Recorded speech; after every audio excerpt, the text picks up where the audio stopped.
Son las 7 de la noche en Caracas, Venezuela, donde Juan Guaidó dice que quienes lo apoyan se están organizando para exigir la entrada de ayuda humanitaria al país, mientras que el chavismo la rechaza. Y son las 5 de la tarde en San José, capital de Costa Rica, donde ya hay una segunda denuncia por supuesto abuso sexual contra el expresidente y Premio Nobel de la Paz, Óscar Arias. ¿Qué tal? ¿Cómo están? Feliz fin de semana. Bienvenidos a la primera edición de Mirador Mundial, donde cubrimos las noticias que marcan el curso de la historia. Soy Rafael Romo, desde el Estudio 6, en la sede mundial de CNN en Atlanta. Comenzamos.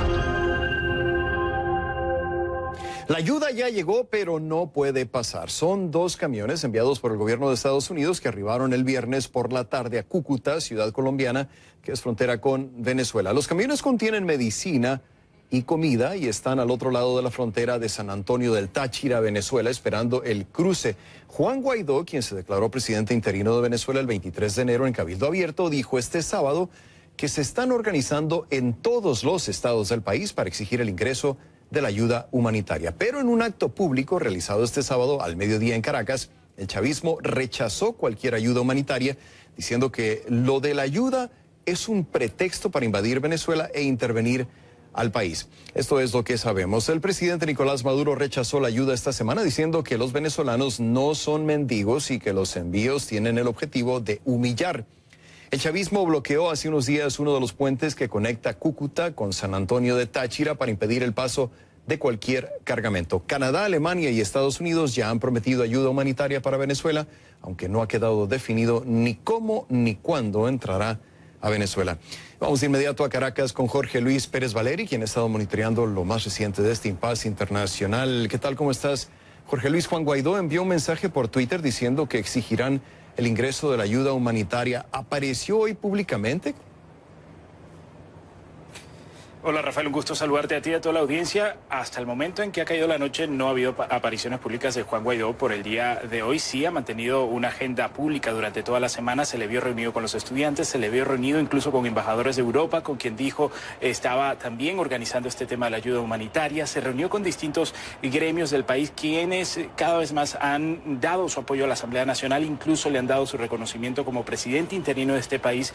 Recordemos de ese juramento que tomó el 23 de enero y que ha sido el punto de inicio de toda esta crisis política que vive Venezuela. En todo caso, el foco de Juan Guaidó por este momento es la ayuda humanitaria. Lo decías, lo mencionabas en su cuenta de Twitter, el día de hoy dijo que se están organizando. También su equipo de trabajo lo ha mencionado. Su idea es coordinarse con distintas organizaciones no gubernamentales, con voluntarios que puedan llegar hasta la frontera y tratar de ingresar esta ayuda, esta asistencia hacia el país. No se ha detallado de qué manera va a ser ni qué organizaciones no gubernamentales van a participar. Ellos dijeron que querían resguardar la identidad de estas organizaciones, no ante el temor de que pudiesen ser afectadas por decisiones políticas de parte del gobierno de Nicolás Maduro. En todo caso, en el oficialismo insisten en que esto es un movimiento para intentar invadir militarmente a Venezuela, y ha sido consultado Juan Guaidó por la agencia francesa de prensa sobre ese respecto. ¿Qué contestó? ¿Qué dijo ante ese supuesto? Lo escuchamos a continuación.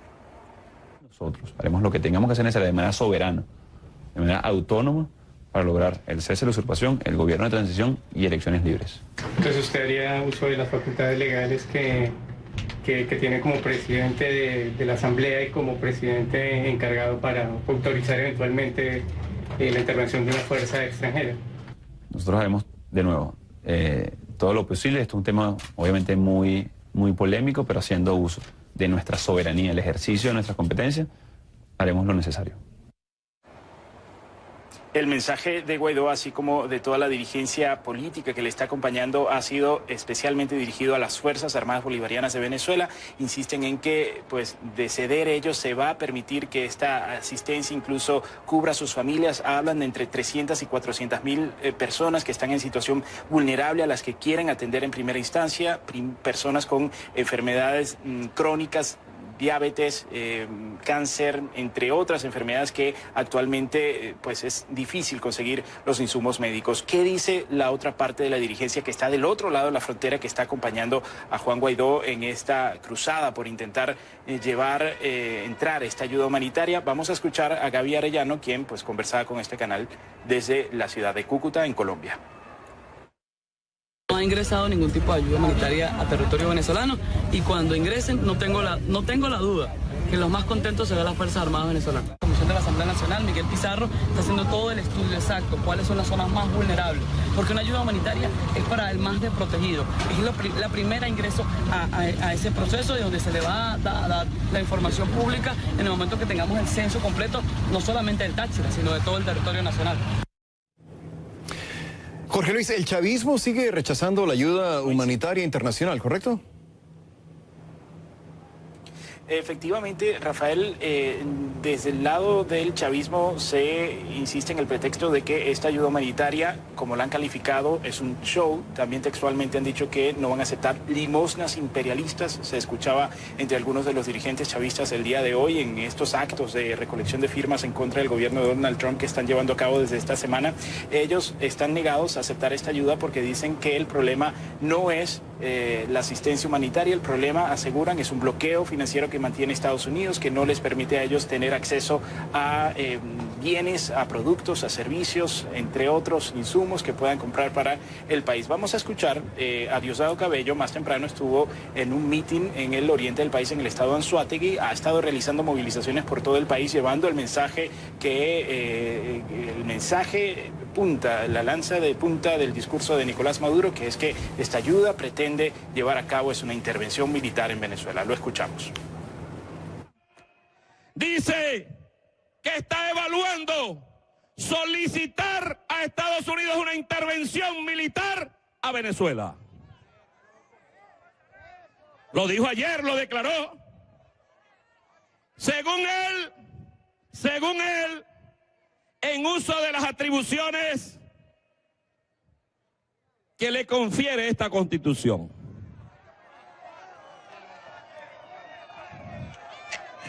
Revisemos esta Constitución a ver en qué parte.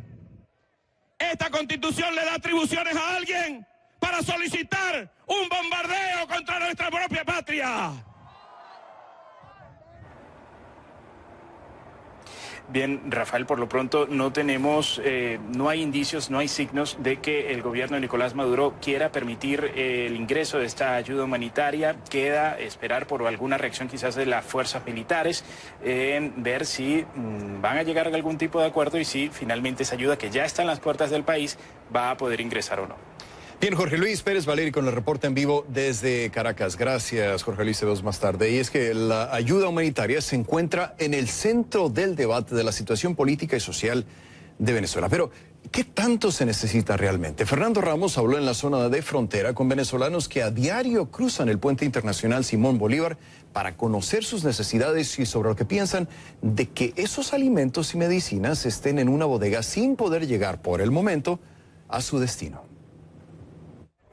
La mayoría de estas personas, de estos venezolanos que a diario ingresan a Colombia, traen consigo un drama, una historia, una necesidad, bien sea de alimentos o de medicinas, no solamente para ellos, sino para sus familias. Lamentablemente es triste. Un familiar mío murió y tengo otro familiar enfermo de cáncer y tiene que venir aquí a Colombia a buscar los medicamentos. Y si los familiares de ella no nos ayudan, que es mi cuñada, que tiene cáncer 3er grado, y ellos no andan de fuera del país, ella se muere también como murió mi hermano. Glenis, en esta situación, ¿qué te ha tocado hacer? ¿Qué cosa extrema has hecho para poder sobrevivir? Lo más extremo para poder sobrevivir en Venezuela, yo tenía mi cabello que me llegaba por aquí, por la cintura, por aquí, y me tocó venderlo para poder comer. Ver todos los días cómo se le deteriora la salud a mi mamá es una tristeza todos los días. Y pensar de que tampoco tenemos ninguna ayuda de nadie, nadie se acuerda de nosotros. ¿Cuánto lleva tu mamá en esta situación? Mi mamá ya tiene 11 años con esta enfermedad y nos ha tocado muy duro para poderle conseguir el medicamento. ¿Qué hacen? ¿Cómo la consiguen? Trabajando aquí, trabajando allá, haciendo 1000 cosas, porque si usted consigue un medicamento no tiene para comer.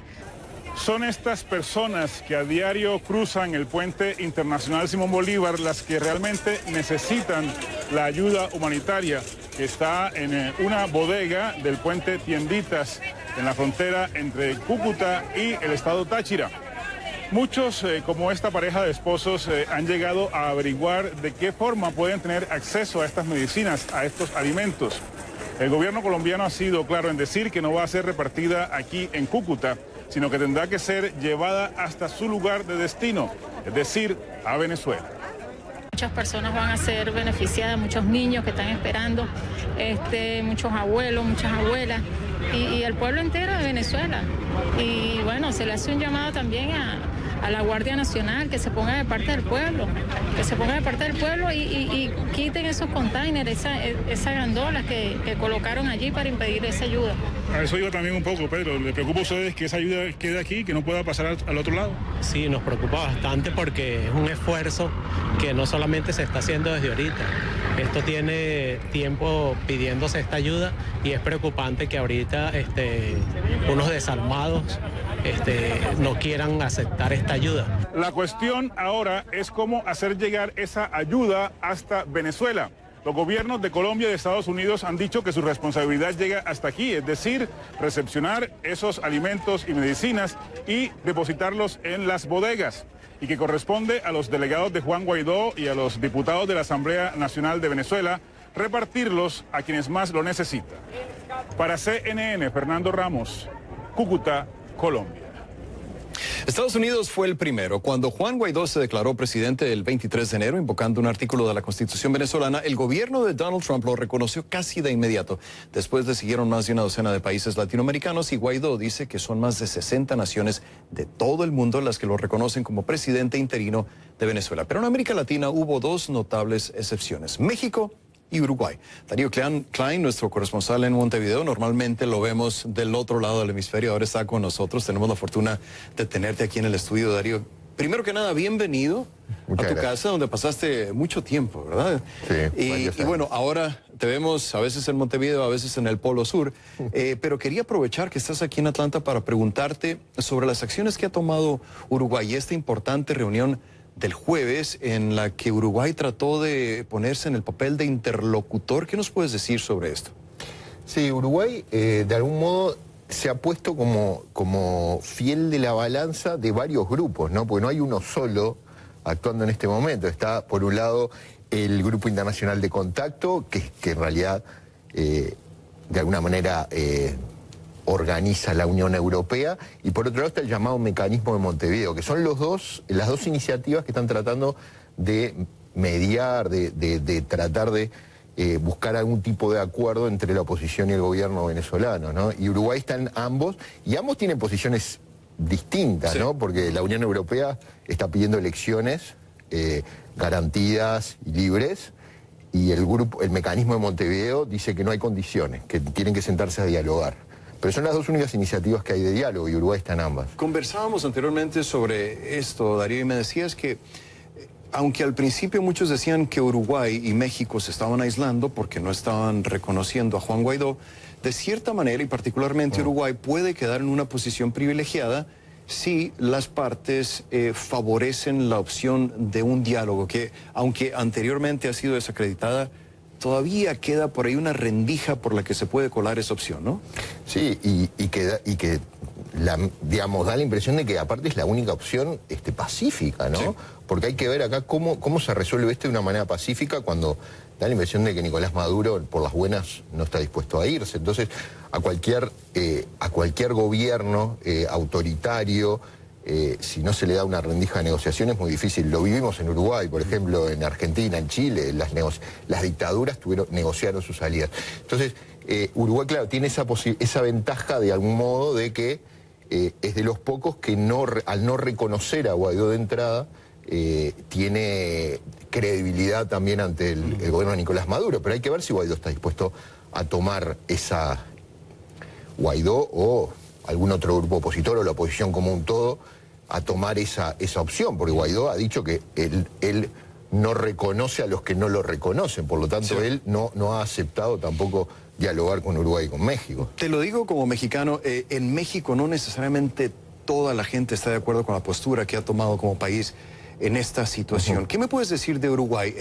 Igual. Lo mismo. De hecho, este es un tema enormemente politizado en Uruguay. Es un tema particularmente politizado de la política exterior. Este es año electoral en Uruguay. La oposición ha tomado este tema como un tema de cultura, de política interna, de cuestionamiento interno al gobierno uruguayo. La oposición ha sido muy dura con el gobierno uruguayo, diciendo que Uruguay está siendo cómplice de las atrocidades y cómplice de los delitos de Maduro. Y lo dice y lo repite una y otra vez. Y dentro de Uruguay hay posiciones muy claras, porque aparte Uruguay, como creo que también toda América Latina o toda América del Sur, tiene muchos venezolanos viviendo en Uruguay que también tienen mucho que decir y también tienen mucho por lo que presionar, ¿no?, dentro de Uruguay. Entonces, claramente hay varias posiciones. El expresidente José Mujica Darío, que entrevistó CNN esta semana, decía: si en Venezuela no logran una solución por desmoronamiento del régimen, van a pagar el precio de una intervención militar, y es lo que menos precisamos en América Latina. Quizás sea esta la mayor preocupación, no solamente del gobierno, sino del resto de la población en Uruguay. Sí, sin duda. De hecho, bueno, ahí la posición del gobierno en defensa de dónde se está parando es que Uruguay históricamente siempre ha defendido la no intervención y que históricamente Uruguay ha defendido la neutralidad. Esto es cierto. Uruguay, por ejemplo, en la Segunda Guerra Mundial fue recién sobre el final de cuando ya la guerra estaba casi decidida, Uruguay... Igual México. Claro. Por coincidencia. Pero hay que ver cómo se ordenan las cuestiones, pero Uruguay claramente tiene esa posición y ha tenido históricamente esa posición de no intervención, y el riesgo de una guerra, y Mujica lo ha dicho muy claro, ¿no? Es claro, es posible, y bueno, y es lo que a todos los latinoamericanos también nos preocupa, ¿no? Es lo que se debería de tratar de evitar a toda costa. Pero bueno, se nos acaba el tiempo. Darío Klein, qué gusto tenerte en Atlanta. Siempre te vemos en Montevideo. En esta ocasión nos estás visitando en tu casa. Como siempre, un gusto tenerte y gracias por haber venido al programa. Y en fin de semana, además. Sí, el gusto es mío. Gracias, Darío Klein. Nos acompañaba aquí en el estudio. Gracias, Darío. La crisis en Venezuela, precisamente, y el impas por el asunto de la ayuda humanitaria son el primer tema del programa. Envíame tus comentarios y opiniones a mi cuenta en Twitter, @RafaelRomoCNN, con la etiqueta numeral Mirador Venezuela. Y al volver de la